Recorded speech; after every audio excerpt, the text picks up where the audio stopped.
Hey, you can don't forget, put your phones away and put your laptops away for sure. Hey, and where, Isabella, are you here? Can you, and Rayjon, is Rayjon here? Can you dude, you're there? Dude, can you come in? Put a name tag on. Can you just put a name, you can put a name tag on. Yeah. And there was one more person. Daniel, are you here? Dude.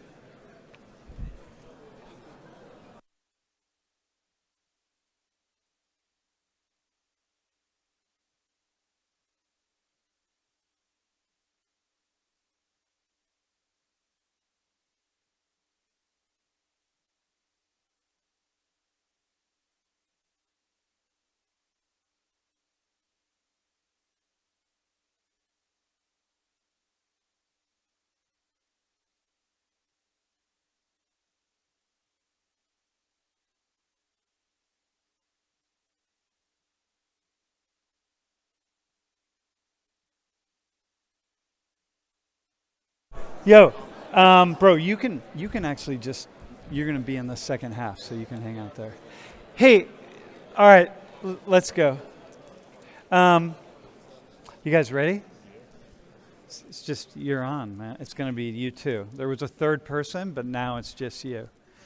Hey, so let me just say, I want to say a couple things. Anyway, welcome. Here we are. Penn State won its first game. I don't know what that means. No, hang on. No. Dude, listen. Listen, man.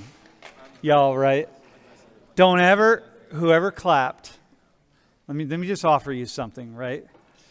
We have this idea, everybody, people, especially in the United States, like to have this idea that we're individuals and we think for ourselves and we act for ourselves and we're free and we make choices. And yet the simplest choices we don't make. And what sociology teaches us is sociology is the study of all of the invisible ways in which human beings are shaped by factors and forces outside of their control, and yet oftentimes think that they're not shaped by these forces, think that they're making the decisions. So, for example, you even care if Penn State wins. If you had gone to a different university, you'd be clapping because that team won. It's not about Penn State. It's about the fact that you come here and we give up our identity and our autonomy and our individuality and we connect it to other people. And then, all the while thinking that we're free and making free choices. And then we care that a football team wins, who are a bunch of young men who you don't know. And maybe a few of you know a few of them, but it has nothing to do with you at all. But it does, because you've given up your freedom and your autonomy to have this identity with this thing outside of yourself, or this activity outside of yourself. And then you clap because the football team won. I'm just here to remind us that we're not nearly as free as we often think we are. Okay, microphones. So, listen, I want to say a couple things about last class. I enjoyed last class, but what I want to say is that there are.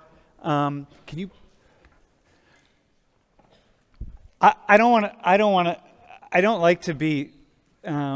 Mostly, I live my life with a kind of a deep awareness of the fact that I'm going to die, which is a form of liberation for me. So, because you get to leave your body and go off into the next void, and nobody ever comes back. People who die and they come back to life, and they talk about it. Hey, can you put the next slide up? And they talk about it. Everybody says what a fantastic experience it is, and that they didn't want to come back. And there was some force or some people or something on the other side that sort of pushed them to come back. So death is pretty cool, actually, because that's where we came from and it's where we're going. So I'm really mostly try to live my life in a very uplifted way because, we have a very short period of time to be here, and then here we are, right? But at the same time, I do actually see certain things that are not just the negative, I see the positive, both, but I do see certain things that do concern me. And I mostly don't, I'm generally a person who sees the glass as half full and not half empty. So, when somebody tells me they had some really terrible experience, and then my thought, or I do, or whatever, my thought is, well, how about all the time when you didn't have a terrible experience about something, right? So, I don't know. So I tend to try to look at the positive side, whatever that is. But there are certain things that lead me to say, hey, we got to look at some stuff because we can't, because there are things that are happening beneath the surface that we really are going to want to address. And one is the potential for what I talked about last class. So anyway, that's why I did that. I hope it meant something. I hope you think about it. Somebody asked, okay, so what are we supposed to do about that? About the fact that we could be, escalate or, sliding into some kind of, deep conflict that nobody wants. Well, the way you think about it is, what I would say is, don't turn up the heat everywhere you look. Be really thoughtful about that. And, all that, the highly politicized left and the highly politicized right, and people ramping up the rhetoric and just talking with just such intensity and violence in words. Make sure, hey, by the way, dude, Junho, can you go just get that guy? Just ask him where he went. Dudes, you cannot sign the attendance sheet and leave, okay? You can't do that. Do not do that. That's just just don't do that. What the fuck, man? You know what I mean? We're not children here. This isn't, if you need to leave, you can leave. But you got to go see Leia and Junho in the back. Okay, so listen, man. So don't turn up the rhetoric. Or when you do it, be very thoughtful about it and be very careful. Think about what you're doing. So that's my thought on that. Okay, so you can, why don't you move why don't you move to there? And you can move to here so you're centered a little bit. Yeah, okay, and then we got space between you. All right, so can you introduce yourselves? Yeah, push the button up. There you go. All right. My name's Rajan. I'm a second semester sophomore studying nuclear engineering, and I'm from DC. And hold the mic really close when you talk. Like this? Yeah. Right. Even closer, man. Your lips can be on that thing. Okay, so it's Rajan. Yeah. And what's your background? My mom's white and my dad's from India. Okay. All right, man. My name is Isabela. I'm from Ecuador. I'm a freshman. This is my first semester here. I'm studying biochemistry and molecular biology. And where in Ecuador? Quito. ¿En Quito? Okay. Yo vivía en Cuenca, 1 año y medio más o menos. Nice. Y pasó mucho tiempo en Quito. Okay. So I want to talk about, so today's class is called Shading White, okay? And there's kind of a play on words, although I'm not going into the play on the words as much as I would like to, but let me give you kind of a sense of where we're going here.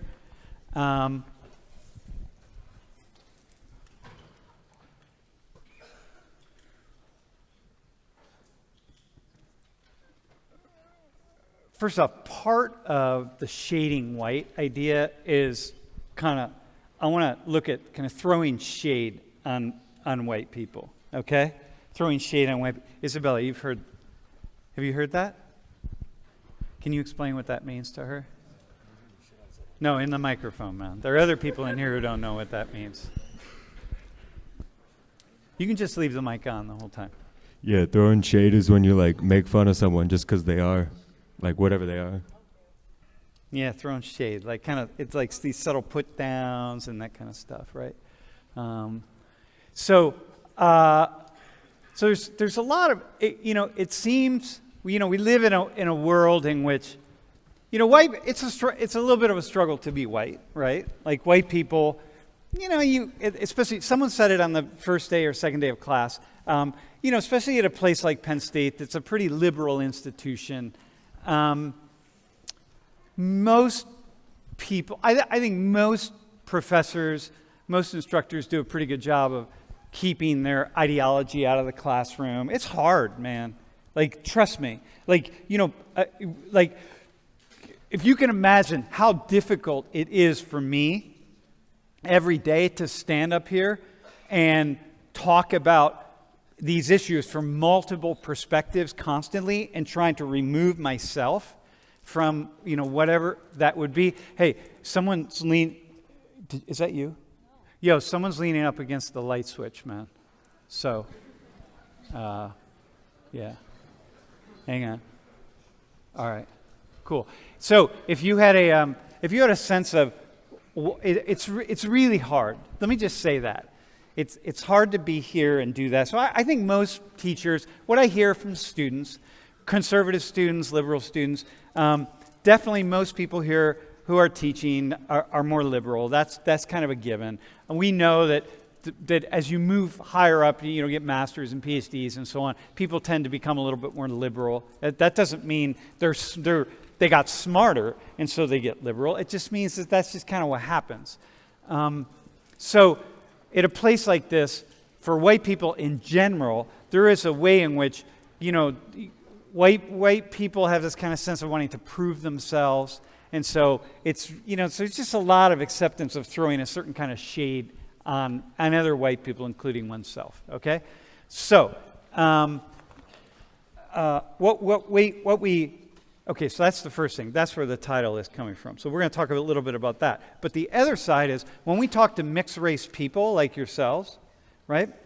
And I'm going to explain what I mean in terms of you. When we talk to mixed race people like yourselves, we generally, one thing that I'm always really interested in is like where's the center? You know what I mean? Like where's like, so your mom is white? No, your mom's Indian, your dad's white? Opposite.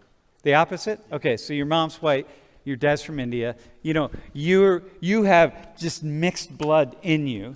Okay, so we're often wanting to have this conversation. It's like, what's that like? Like, what's your identity like? How do you identify? Where do you identify? And so on, right?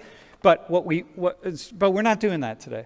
I actually want to talk about whiteness. I want to talk about the part of you that is white, and really only want to talk about that. And I want to see where we can go in a conversation with the two of you. So, and what happens, we don't often do this because mixed race people are often pushed in one way or another, and often pushed to their brown side, right? So Rajan. Rajan. What is it? Say it again. Rajan. Razan?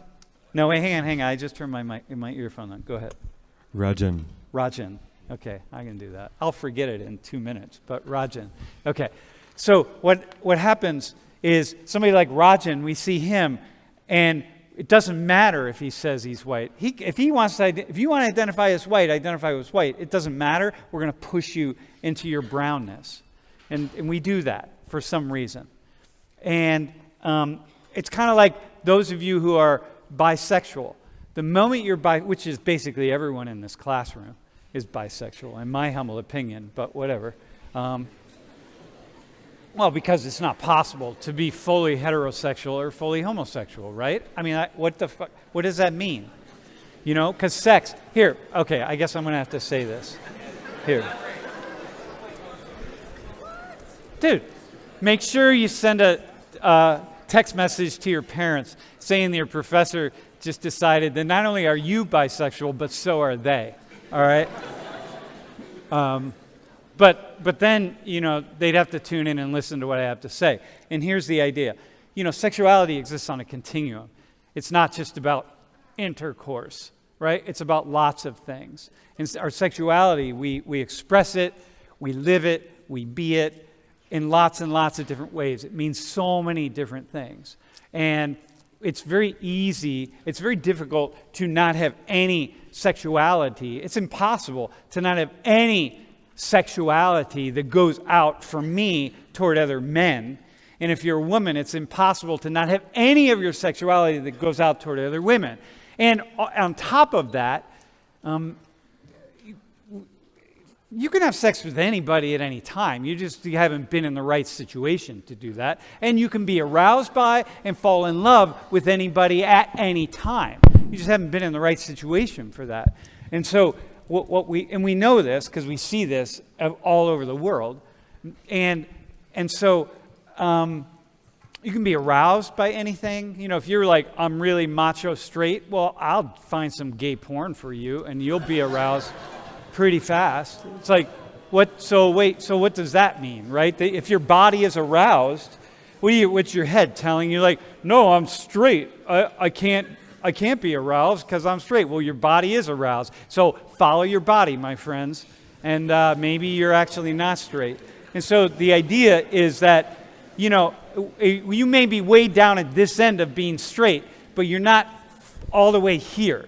You can be here, but you're never all the way here, because in the right situation, in the right moment, your mind, your spirit, and your body is going to say, like, okay, well, I can have feelings, I can have all sorts of things toward people at the other end of the continuum, right? Well, that's the same with race. Okay, I went off on a tangent there, but by the way, those of you who are bisexual, you know what I'm talking about. Like, you're part of the queer community. You're not part of the straight community. Once you're bisexual, you can't say like, yeah, no, I know I'm bisexual, but I'm actually really in the straight community. It's like, well, why do we all throw you into the queer community? Why do you immediately align you with people who are gay and lesbian? It's like, why is that? Well, why don't we just align you with people who are straight? Like, who cares? But we do, and we do that with race. So anyway, so I want to explore whiteness. That's one final thing I'm going to do. Here, can you put the next slide up? So Isabella, let me explain to you where Isabella is from. So this is Ecuador right here, okay? People in Ecuador have blood from 3 different regions of the world, their ancestry. It's from Asia, okay? So it came over the Bering Strait. You see Russia here, but, you know, China, and come over the Bering Strait. That's why indigenous peoples of the America have East Asiatic features, okay? Then you have European blood, and then you have African blood. More slaves went to South America, Central America, and the Caribbean than went to North America. A very small number of slaves actually came into what it was the United States. So people in Ecuador have blood from Asia. I've been in communities in Ecuador when I lived in SY. I would be in communities in Ecuador where I would be like in candlelight, for example, and I'd be sitting around in indigenous communities, and I swore I felt like I was in China. It's like I felt like I was in central China. And so anyway, so we have that blood, and then we have European blood, and we have black blood. And then there's a mixture of them. Well, I'm looking at you. Can you get a close-up of Isabella right here? And can you get a close-up of her head? Yeah, please. All right, hang on. Do you mind? Are we good? So look at Isabella. Here, turn this way. Look at her nose. Hey, do you mind? Are we good? First up, hang on. Let me see your nose. So see her nose. Oh, do you mind? Are we good? Turn directly to the side. See like that little bump in her nose? Like she has indigenous blood in her, right? Like that, you definitely have some indigenous, but you're mostly white. Most of your blood came from Europe. So you're mixed, right? But that's the white side. So you're Latina, you're Hispanic, but you're white. And you're white. Not but you're white, and you're white. Mostly white, okay? But you do have other blood. Okay, so here's the question for the two of you. Now that I'm done talking, and you've sat here for this long. How often do you think about being white? Either one of you. Almost never. Almost never? Almost never. Whoa, seriously? Yeah. Talk about that. Hold the mic really close. Like, All what do you, right. yeah, talk. Identity is kind of a funny thing already, because you can just wake up and just decide you're different, and there's no one saying otherwise. But yeah, I don't think I've ever really felt white not just because my name, both of them are not American, English, or Western at all, but also because, facial hair came in real quick. And that put me apart from the rest What, pretty like fast. in first or second grade? I had a mustache like 6th grade. Sixth grade? Yeah. All right. Okay, so whoa, wait. So, dude, but first off, y'all need to know.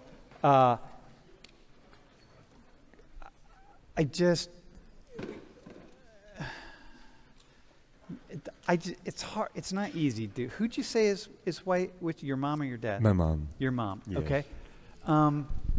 You never think about being white. Not What really. about when you look at your mom? What, huh? Now, oh, you never look at your mom? How about when you're with your mom? Let me just ask you. Yeah. I mean, honestly, both my parents are military, so their identities kind of like got separated from race when it got like beaten out of them.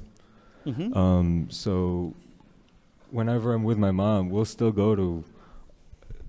I don't think I do anything different, because I'm not sure what the question is. Sorry. When I look at my mom, like she's my mom, but yeah, I don't look like my mom or my dad. I'm kind of like a blend of both. Yep. So I can look at both and see myself in both, but like they're not part of my identity. So is your dad really dark skinned? Like, what's his skin tone? You ever seen a malt ball?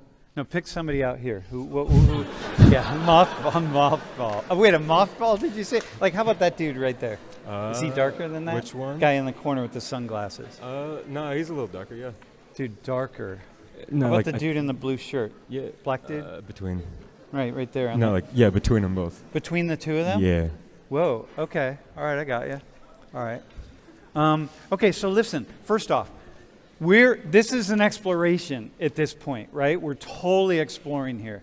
So there's no right or wrong. There's nothing. Okay, so but it's a curiosity. So you basically never think about being white. I mean, yeah. Mm-hmm. I live in an area where I'm blessed. I don't got to deal with a lot of stuff that would like highlight that race in my head. What do you mean blessed? Like what? I came from an area where a lot of people are really accepting. It's just south of D.C. You know the people in D.C. Mm-hmm, mm-hmm. Yeah. In Nova. Yeah. And they don't care nearly as much as like other places I've lived in. Because I spent a lot of time in South Carolina, and I was born just after 9/11. So you can imagine having a brown dad and then 2 kids, my brother and I, who are somewhat brown, walking around. We get a lot of eyes on us. But that was like early, right past 9/11, when tensions were really high with anyone that wasn't, white. Okay, so I want to go back to being with your mom. Let's say being with your mom. Like how? So is she like really white? She's from Minnesota. Oh, dude. All right. Okay. If you're not from the United States, what that means is she's white as snow, and it's Minnesota, so it's also like the foam on the top of a beer. Yeah, she was a really like poor farmer, and then she joined the military, and from there it's just the rest of it. How often does she talk about you being white? Never. Yeah? I mean, it just doesn't come up. It doesn't come up. It's just not. You're just her son. Yeah. She's your mom. Yeah. Okay. And your dad, same thing? Yeah. Okay. Isabella, how about you? How often do you think about being white? So in Ecuador, the city where I'm from, which is the capital city, most of my friends we all have like a European ancestry. Like most of us have double nationality.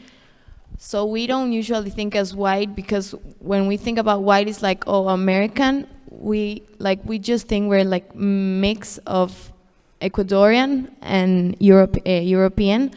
So when you think about white, it's more like the social classes we have there, because in my social class, like most of us look like me. Yeah. Like we're white, you could say we're white.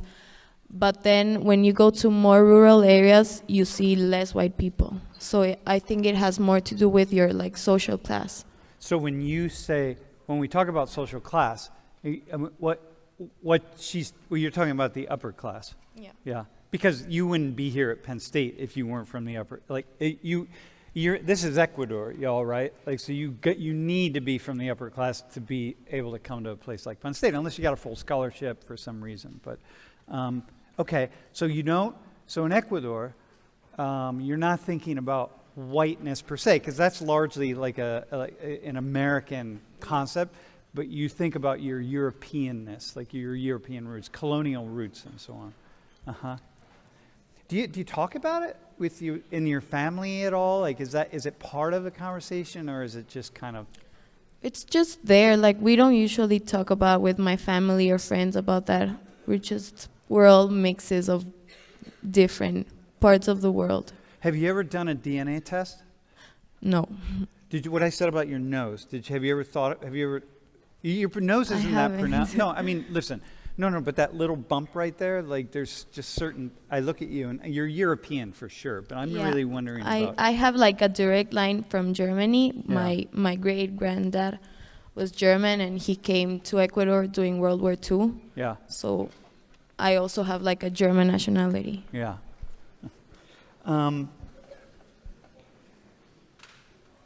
So here's a question. How often do you, and I'm going to use this word wrestle with, do you like wrestle with, like, how to wrestle with? I mean, like, so what I want to ask is, how often do you wrestle? And I know your answer already. I'm going to ask you still, because I'm going to ask you to wrestle with it right now in front of these folks, okay? How often do you wrestle with being white differently than you wrestle with being not white? And by wrestle with, I don't mean like struggle with. I just mean like play with, like, kind of like it's in your mind, like you're thinking about it, How often versus, actually, Isabel, why don't you go first? I think about, like, I've never really thought about whiteness as, like, the stereotype of being white as much as until I came here. Yeah. Because most of the people here are, like, that fit into the white stereotype. So I think, like, I just feel like I don't feel represented with that white, because I feel, like, different. I feel more like I could say a Latina, and not necessarily white, because I just feel different and, like, unique.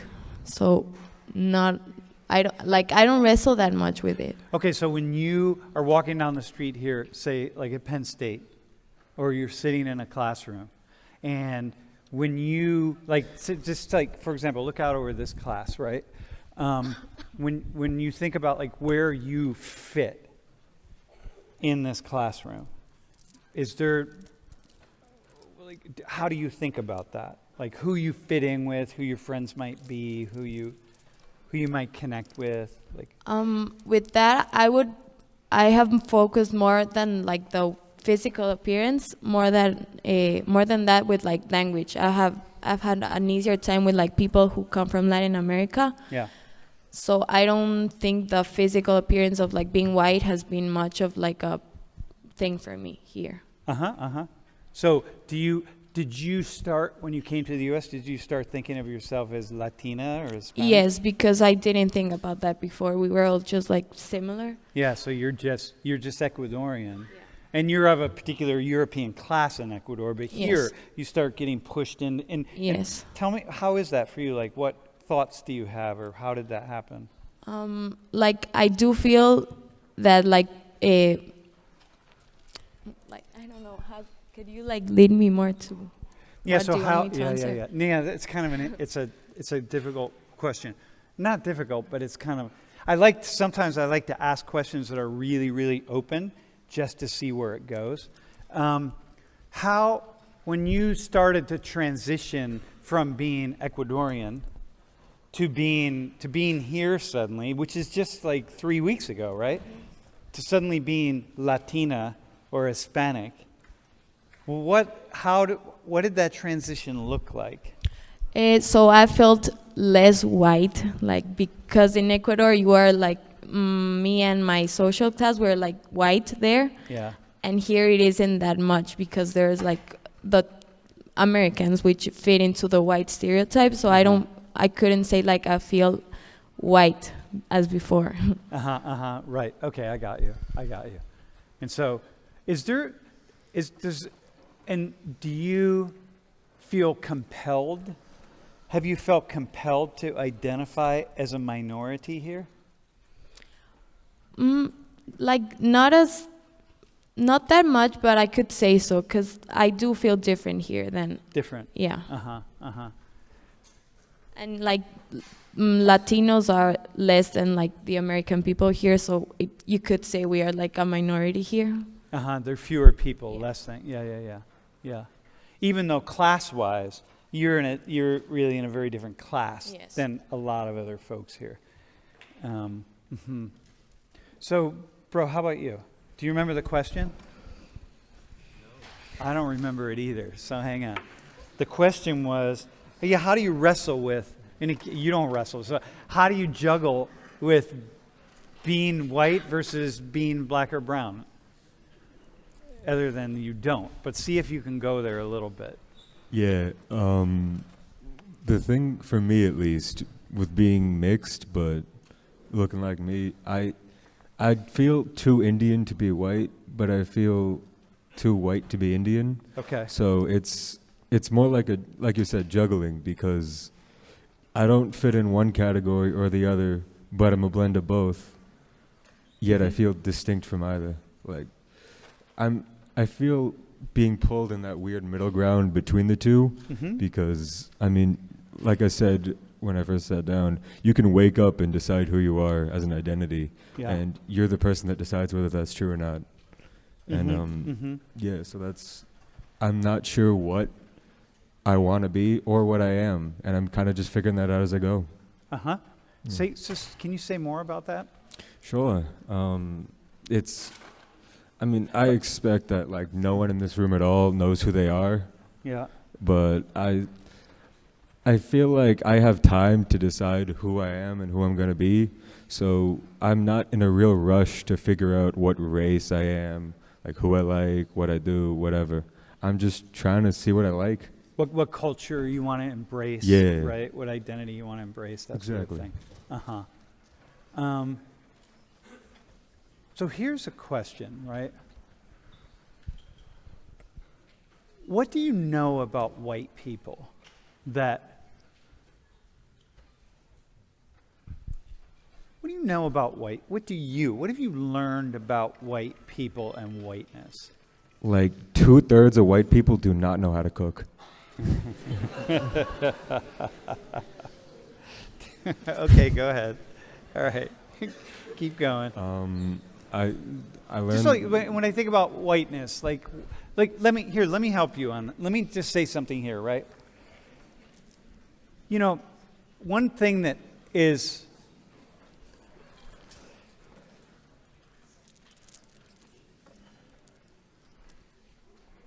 I think how I want to say this. There is a way in which, like, white, like in this culture, like we center many things around whiteness. Okay, many things have become centered around whiteness, and that's just kind of that's a given, right? I mean, this is not. It has nothing to do per se with white people. It has everything to do with the group that has been able to capture the greatest amount of power. And so it's not even necessarily done on purpose. It's just done. Like you just move forward and you just expect that the world revolves around you and your life and your world, and you have the resources and the power to make that power. And I don't mean power as a negative thing. I just mean power. Like you're the one making stuff and developing stuff and one thing after another. And you're the ones that are like the spokespeople for whatever it is. And so life just becomes more centered around you and people who are like you. And that becomes kind of like normal. Like, so for example, when I ask white people oftentimes, like, hey, what do you see when you look in a mirror? Right? And a lot of times people say, like, who do you see, right? I don't know, I just see me. Well, say more about that.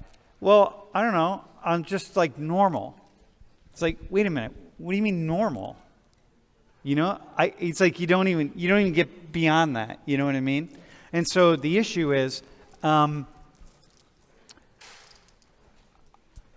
white people kind of learn to, we've been told to take a backstage a little bit, like back off, you know what I mean? Like come back, like, yeah, don't center yourselves, right? Like you center yourselves too much, so you need to back off a little bit, okay? So, I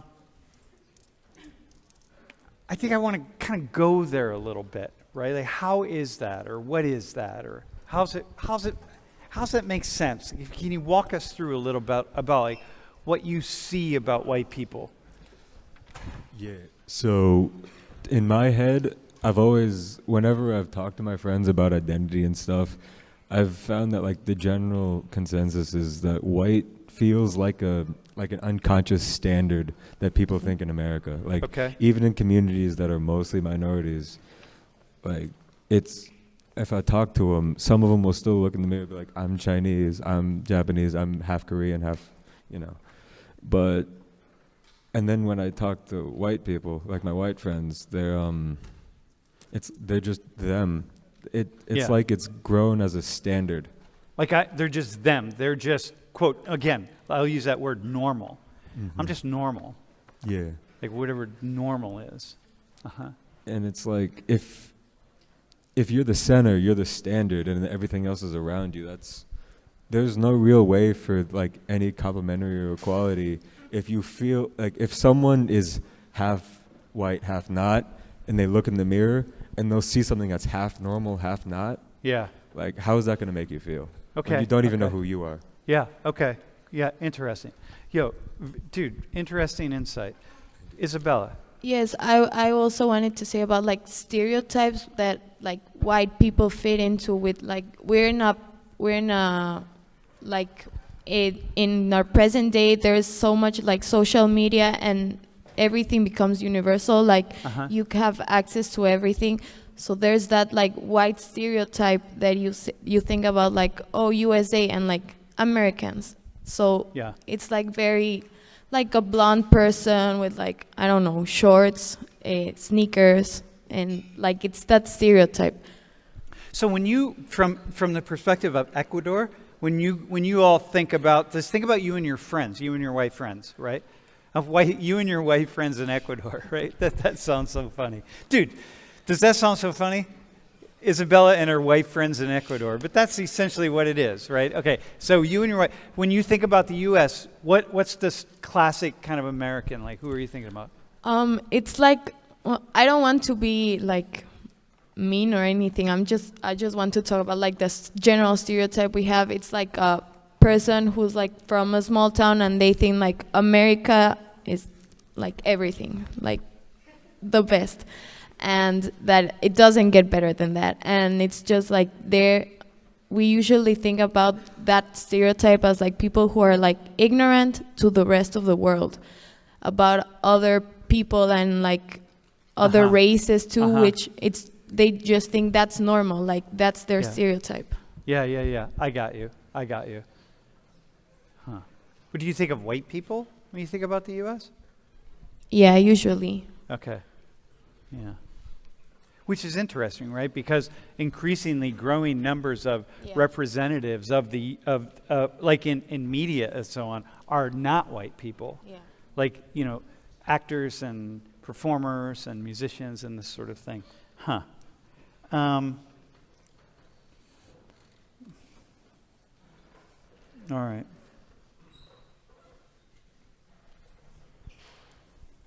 Anything else? So here's what I get. Here are two things that I hear. I'm not going to do that next slide, by the way, so don't put that up. Here's two things that I hear from you. One, you are about as far as most people can go, as someone can go, who's saying that I've stepped into the world of being right in the center of my Indianness and my whiteness, and I'm so in it that I'm not even really thinking about it. I'm just being me. You know what I mean? Like I'm not engaged because I can tell, because you're a thinker, right? It's pretty clear you're a thinker. And so it's not like you're just not thinking about this stuff. You're saying like, no, I'm just being right here. You're in that space where lots of people claim that they want to be. And Isabella, what I'm hearing from you is you're a thinker also. I mean, you really interesting ideas. And what I'm hearing from you is that, you're in this space of exploring whiteness in a really different kind of way.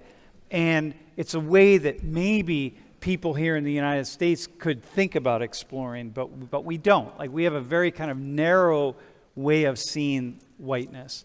And I think we'd do really well to break out of that. Because white people, we don't give them a lot of latitude to go beyond what is expected. And whiteness is incredibly complex. It's just incredibly complex. And it's kind of like the other day I was having a conversation at a conference where I was, and I was saying, it's pretty amazing how often I hear people talking about the police, and the police this and the police that. And, like I had last couple of years, I had the opportunity to have many conversations with hundreds of police officers, like deep conversations. And I entered into the world of policing, the complex world of policing. And I thought, man, if you want to ever have an opinion about the police and how the police do and don't do their job, and you've never talked to a single cop in your life, that's just about the dumbest thing I could ever imagine. And it's kind of like with white people. The people who are not white, who have this idea, have all these opinions about what it's like to be white, but don't really understand the complexities of what whiteness is. So, awesome, man. Thanks. Thank you. Yeah. Thanks. Yeah, thanks, bro. Yeah.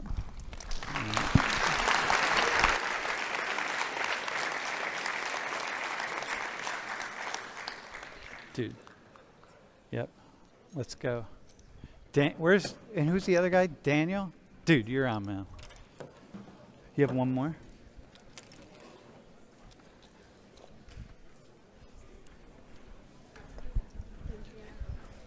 You can just move down just a hair. Hey,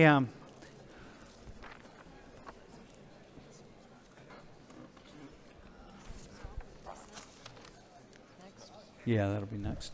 Hey, so can you all introduce yourself?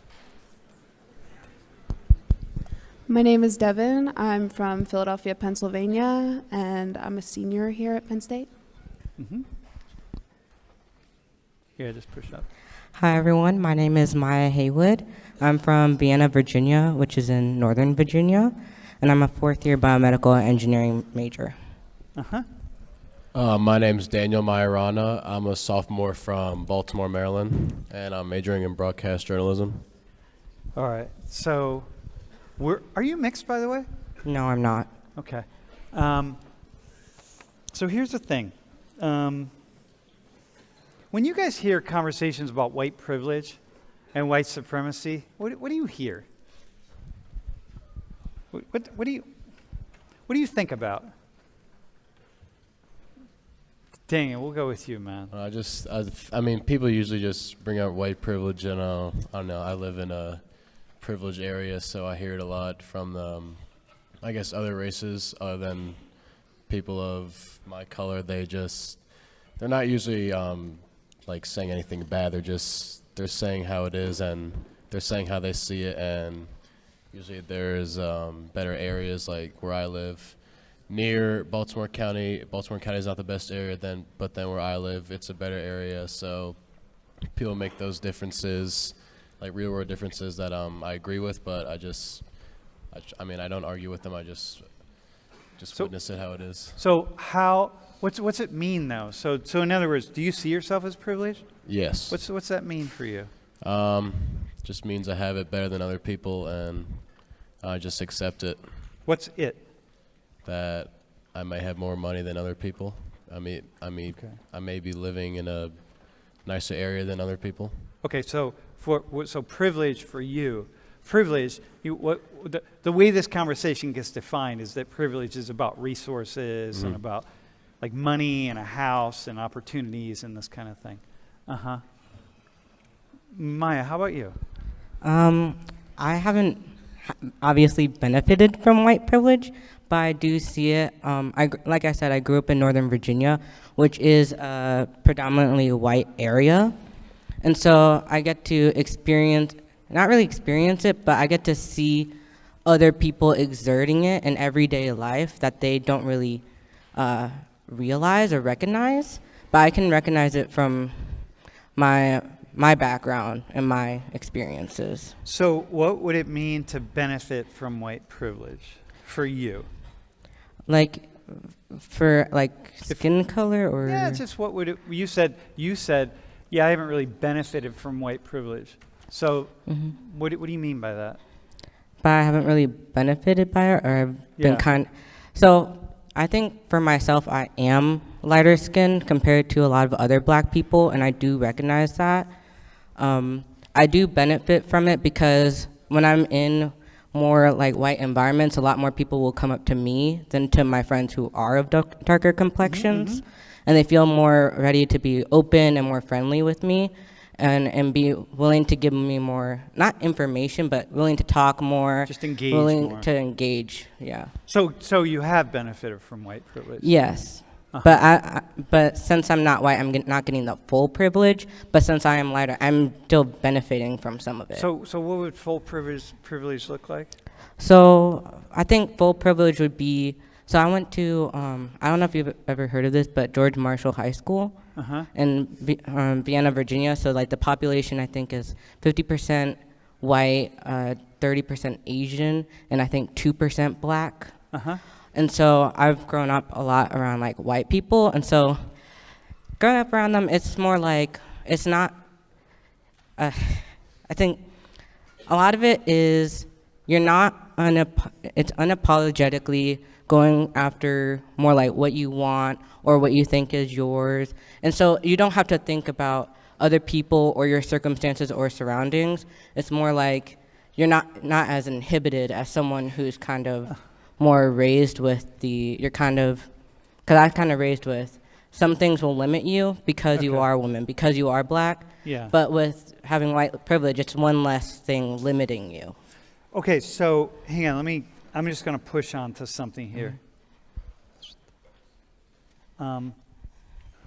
So you're what social class are you? I said I'm upper middle class. And bro, how about you? Say like upper middle. Upper middle? Okay, so then Maya, but upper middle, so that allows you to, so you lived then around a certain class of white people also. Yes. Right? And so it's white privilege by extension. Yeah, okay. Devin, what's when you hear that, white privilege, what's it mean for you?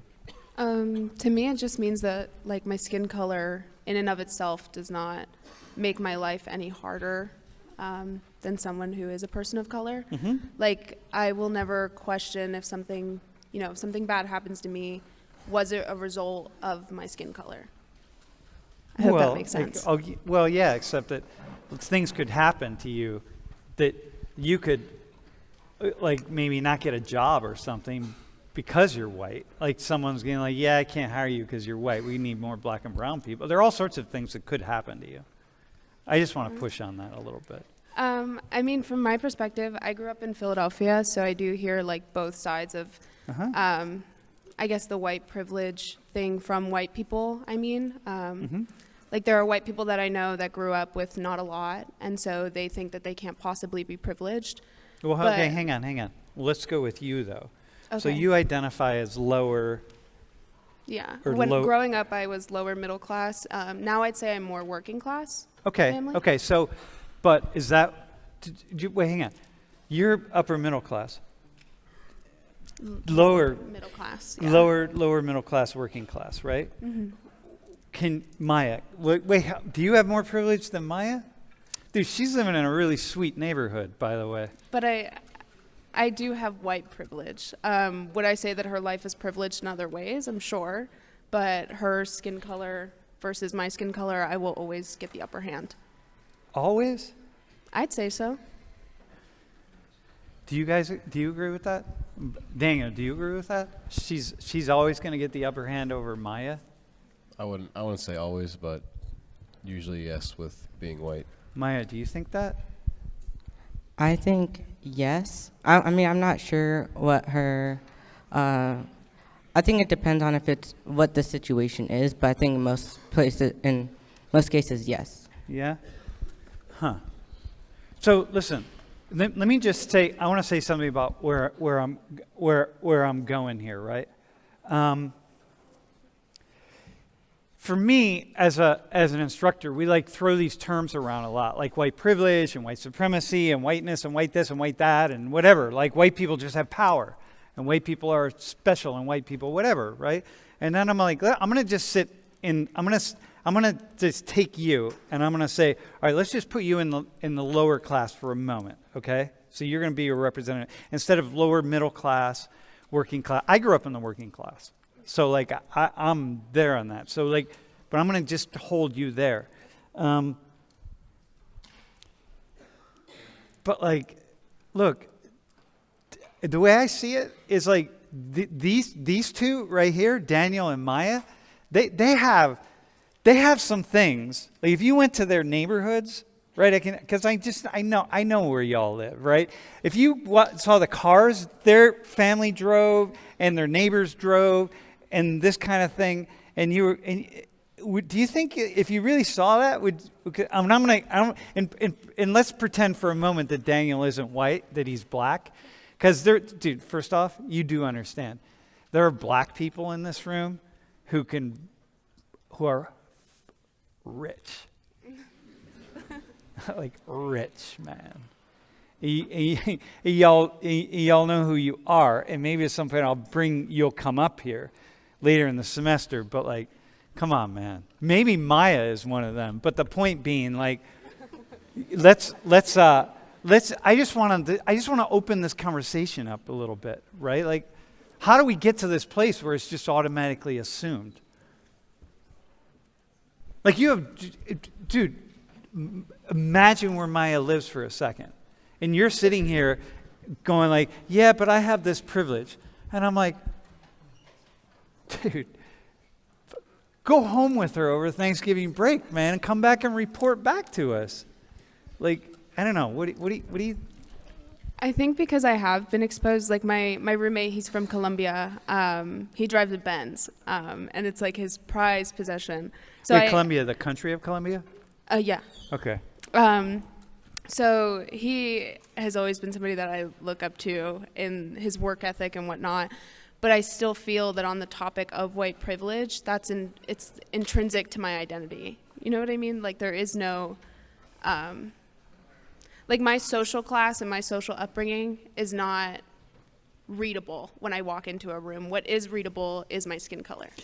Yeah, I got you. It's kind of like Isabella, right? A little bit, right? Like I know, like if I know the upper class in Quito, so I know where Isabella's from. I know who she is, right? But okay, can we go to not to the? I want to go to that last slide. Yeah, no, not the poverty by ancestry one. Just you can fly by it. Yeah, that one. Can we just look at this for a second? This is poverty in the U.S., okay? This is defined in different ways. Look, you got 40 million poor white people in the U.S., right? So,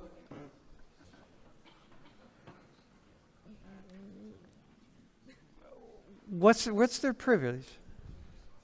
Maya, can you, you're kind of on the hot seat a little bit here. Like, what do you say to all those white people, those 40 million white people? Hang on, look right in the camera, actually. And what do you say to them? Well, poverty isn't always generational, but that is a giant factor in a lot of people's upbringings and how much wealth they have. Because a lot of things that, well, I think I've had discussions before about what is wealth and what's the difference between wealth and having money. Yeah. And having Yeah, yeah. wealth is meaning that you can tide it over to future generations and that they'll be okay. But having money is just you having enough for yourself in this lifetime. Okay. And I think a lot of factors play into, a lot of people do have money, but not a lot of people have wealth. And I think that's a giant thing, that and financial literacy also, and knowing what to do with that. Okay, all right. Now, you know what you just sounded like right there? You sounded like a really privileged, educated, smart American.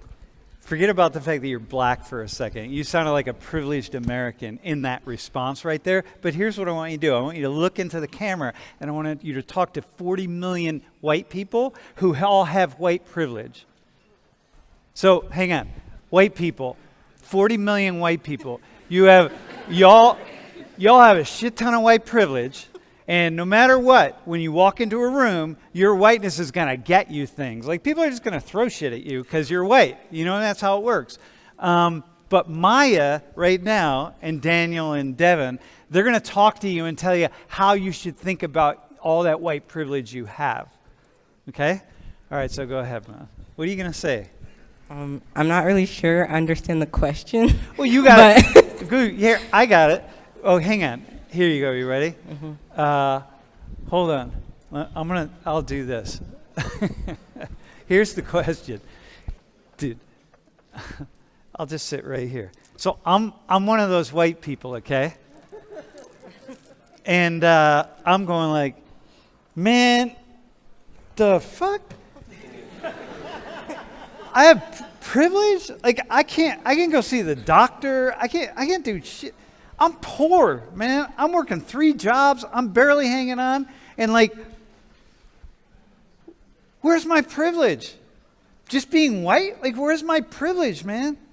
Like, I'm so poor I can't even get a job at Walmart. Like, where's my privilege? All right, that's what I want you to respond to. Okay. So what I'd say to that is... No, to those people. Oh, to those people? To you, actually you. You could say to you. Okay. To you, what you can think of is white privilege is not just this God complex. It's not, oh, I'm inherently better. It's not, I should have this job because I am white. It's because you get those little advantages, those little... When you say you have nothing, if you're white and poor, you still are white. And that in itself, with our country's history, does give you a little leverage over people of color. And wait, over you? Yes. I've been... Well, hang on. Hang on. Let me ask you this. Would you rather be poor and white? Poor and white, okay? You grew up, your mom works at a diner 20 hours a week because she's home taking care of her disabled father, and your father is kind of, I don't know, a crackhead, right? And you're white. Okay. Would you rather be, and really trying to survive, maybe disabled, forget the crackhead thing, disabled, like really working hard, or you ready? Or would you rather be you? Of course I want to be me, because Okay. I know myself. No, I'm not talking about don't that, know. my friend. I'm talking about you, black and wealthy. Because you're in the richest 1% of the world's population. So am I, by the way. So are you, by the way. The richest 1% of the world's population. So, Devin's, you're down a little bit, but you're all right. Would you rather be that person in white, or would you rather be you? Sometimes I would think that I'd rather be white, but I think with who I am now, I'd rather be in my circumstances. All right, bro. What would you say? Thanks, man. Hey, by the way, I'm totally putting you on the spot. You got that, right? Yeah. There's no answer to this. Like, basically, I'm just kind of backing you against a wall, and I'm going to see how you're going to come away from it.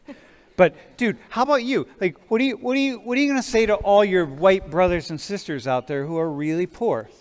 I would just say it depends person to person how much money they have, how much money they grow up with. It also could depend on where they're from, the opportunities that they have. I don't know, or just going to school, getting a job, things that, you know. Dude, you're talking like a white. You know what you're Yeah, talking I know. like right now? You're just talking like a white guy who doesn't want to say anything racist, right? It's like, because holy shit, I'll get canceled and like my life will fall apart and then I'll have to be like a Catholic priest the rest of my life or something, right?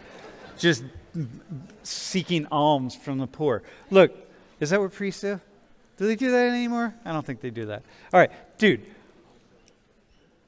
I'm talking about this conversation we're having about white privilege, and I want you to go down into inner city Baltimore. Don't look, Baltimore, inner city Baltimore is 65% black, but pick out just the poor white people, and I want you to speak to them about their privilege.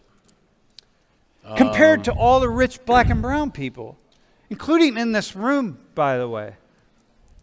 What do you say? I would say an example like that, I mean, changes the idea of white privilege. I don't know, maybe if they're walking to a certain kind of store, they have white privilege. You mean so like the security guard doesn't follow them around? Mm-hmm. Certain things like that, but. Okay, hang on. What kind of car does your mom drive? What kind of car she drives? Yeah. She Don't likes. tell me a Tesla. No, my Benz? family doesn't own a Tesla. All right, okay. But Because you only own Ferraris? Like what? I'm just kidding. Like, what kind of car do you drive? I drive one of my parents' cars. I drive mainly a Honda Accord. All right, okay. Oh, that's all Yeah. right. That's cool. All right. Dude, what? I'm just, as a white guy, I'm asking you, as a privileged white guy, which you are, I'm asking you, how do you respond to your, like what you do other white people do, you just get into this white privilege conversation about, yeah, well, I'm privileged because I have this, because I'm white. And I'm like, what about those 40 million people, man? You gotta take account of them. How do you take account of them?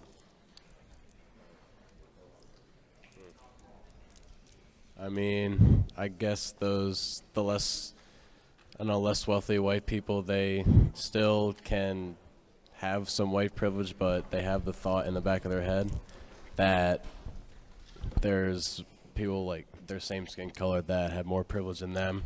So it becomes, I don't know, less of a factor in their lives. But I would say the lower class white people still have some kind of white privilege, even if they don't know it. I don't know. Yeah. Okay. All right, dude. That's fair. I'm not gonna. Devin, as someone who grew up without a lot, do you sometimes hear this conversation about? Do you? When I say there's rich black and brown people in this class, you know what that means, all right? I mean, like really rich. Yeah. How do you feel? How do you feel if they talk about the fact that you have all this privilege and like they don't? Do you have any thoughts? Like, do you have anything you want to say to them? I think I feel differently because, once upon a time, I had a hard time wrapping my mind around the same question, like how could I have white privilege when I grew up in the way that I did? But our identities are intersectional. We have, we're existing in various systems of oppression and privilege. And so in that, sure, there are factors working against me, but there are factors working for me. And one of them happens to be that I am white. And so to all those white poor people, sure, you're oppressed because you have a lower social class, but you are still advantaged because you are white. You are the dominant group. All right. Okay. Hey, I'm not gonna push any further because whatever. You understand? You all get what I'm doing here, right? I'm saying like we got to get outside of these like really narrow confines of how we think about certain things. And we need to just like up the game a little bit, like get out of it, right? Because these things are really complex, and we don't want simple stories. You don't want some. If you're thinking like all the other people are thinking, you're not thinking very smart in a very smart way. All right, we have it. Okay, thanks, man. Thanks for going with me, y'all. Right? All right. Okay.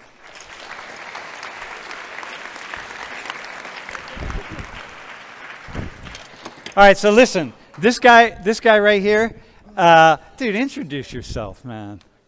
You tell him how you got here.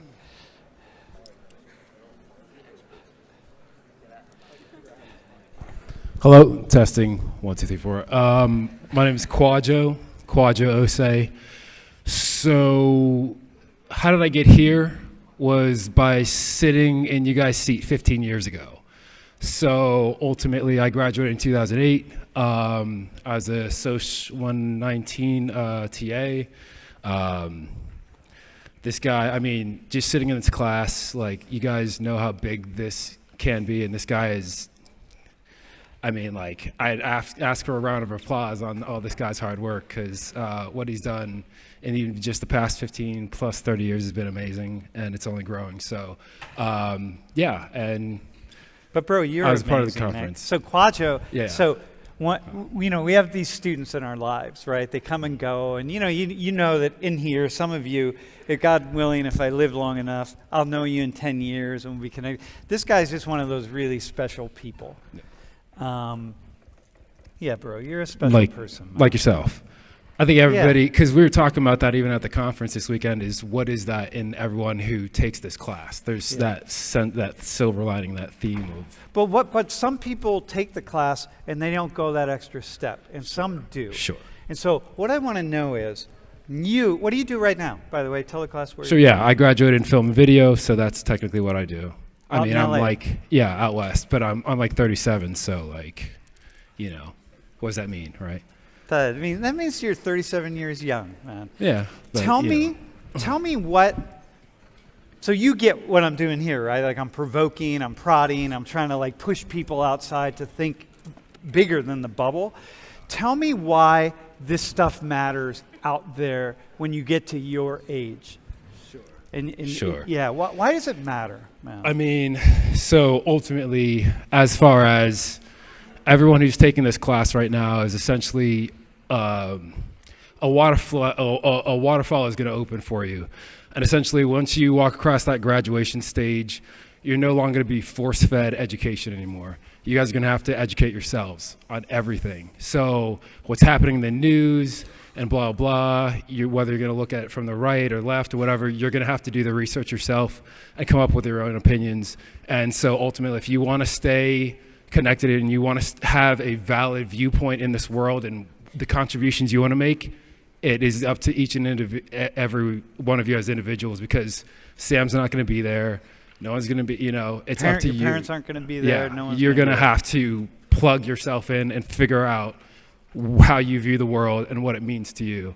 Whether that's, watching YouTube videos or details or whatever, but ultimately, it is something where you are going to have to, on a daily basis, whether you decide to go to New York, Kentucky, Minnesota, whatever, you're going to have to figure out that environment for yourself and how to best strategize above that. And even if that means, like we were talking about today, I'm out west and that's like a 70% Latin population. Yeah. And so I'm out there wrapping my mind around that and what does that mean to me and da-da-da-da-da. And yeah, I mean, Yeah. And you that being said, you could talk about white privilege all you want to, but when you have Latin bosses, you're going to have to. Right. So- When the people making decisions for Thank you you. Thank don't at all, they don't look white. Yo, hang on. Yo.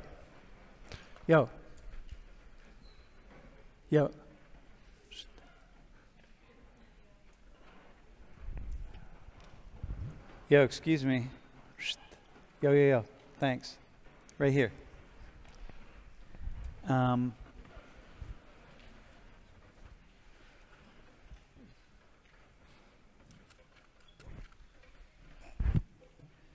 Quadro. Yeah. What have you learned about people since leaving Penn State? Yeah. And you got 2 minutes, my friend. 2 minutes. I always have 2 minutes with you. All right. I'll try to do one and leave one for questions.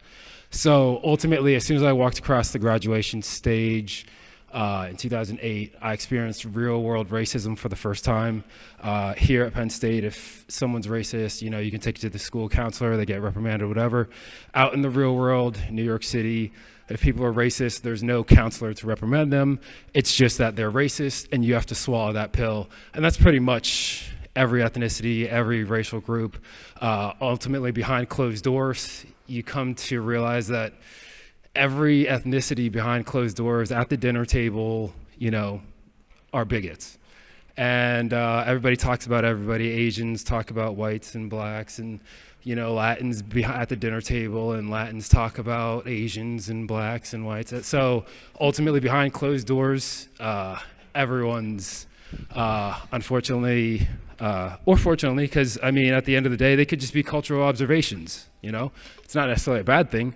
It's ultimately, once you bring that bigotry out into the street and enact it upon somebody because of their race, that's when it becomes racism. So how, okay, now we have 1 minute. Sure. Now, okay, Yeah. so now I'm going to ask the question. Sure.